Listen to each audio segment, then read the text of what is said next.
বাংলাদেশের 70% মানুষ এর পক্ষে ভোট দিয়েছে, সংস্কারের পক্ষে ভোট দিয়েছে।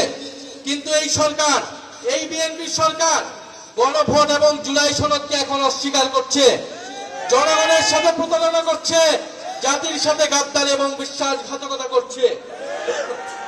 প্রিয় এলাকাবাসী, আমরা 5টা দাবি নিয়ে এসেছি। এই গণভোটের গণরায় বাস্তবায়ন করতে হবে, যার মাধ্যমে সংস্কার হবে, দেশে পরিবর্তন হবে, যেটা আপনার আমার আকাঙ্ক্ষা ছিল জুলাই গণঅভ্যুত্থানে। যে আকাঙ্ক্ষার কারণে আমরা এই পরিবর্তন দেখার জন্যই শেখ হাসিনার বিরুদ্ধে রাজপথে নেমেছিলাম।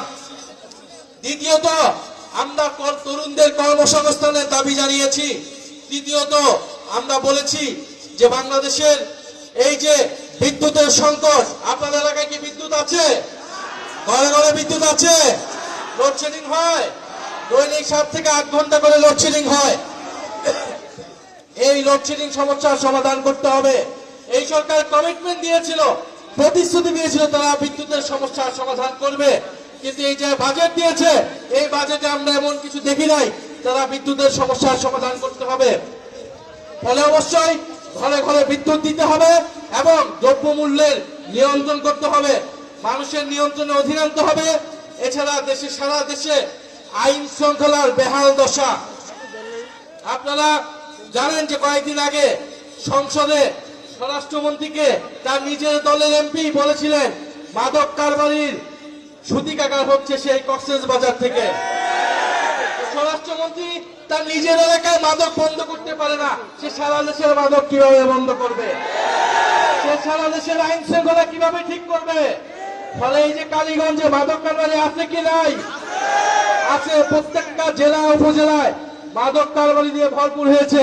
ফলে স্বরাষ্ট্রমন্ত্রীকে বলবো কক্সবাজারে মাদক বন্ধ করুন এবং সারা বাংলাদেশের সকল জায়গায় মাদক কারবারি বন্ধ করুন এবং দেশের আইন শৃঙ্খলা নিশ্চিত করুন। এবং প্রিয় কালীগঞ্জবাসী, আমাদের ভাই শরীফ ওসমান হাদি জীবন দিয়েছিল আজাদির জন্য, স্বাধীন সার্বভৌম বাংলাদেশের জন্য, কিন্তু আমরা দেখছি সীমান্তে সাধারণ বাংলাদেশিদেরকে হত্যা করছে বিএসএফ খনি বাহিনী।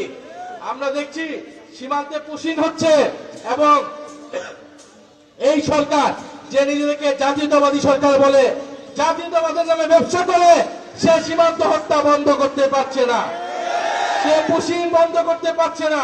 ফলে আমরা বলবো সীমান্ত হত্যা বন্ধ করুন, জাতীয়তাবাদের নামে ব্যবসা বন্ধ করুন এবং বাংলাদেশের সীমান্তকে সুরক্ষা দিন।